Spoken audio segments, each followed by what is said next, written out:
I'm here with Dan Dwyer from Eastern Rural. How was the sale today, Dan? Thanks, Tanya. Today's sale, combined agents yarded a total of 6,679 head, up 2,000 on last week. All categories were stronger. The weaner heifers come down a little bit. Southern buyers and your normal panel of buyers were in attendance now for the quote. Bullocks range from 344 to 406 to average 391, up 24 cents. Feeder steers 372 to 472 to average 399, up 10 cents.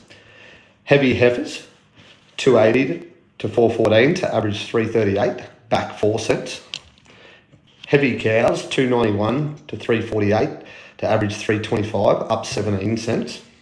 Medium cows 260 to 290 to average 278, up 8 cents. Store cows 204 cents to 210 cents to average 207 cents, back 3 cents.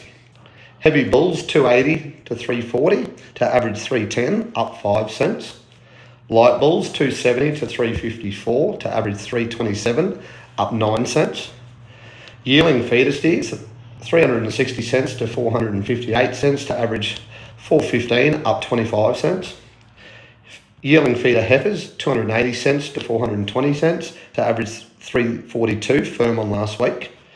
Weaner steers 366 cents to 464 cents to average 432, back 4 cents. Weaner heifers 240 cents to 366 cents to average 318, up 1 cent. This has been Dan Dwyer with today's market report. Next week, Eastern Rural is selling in first position, so get your bookings in nice and early.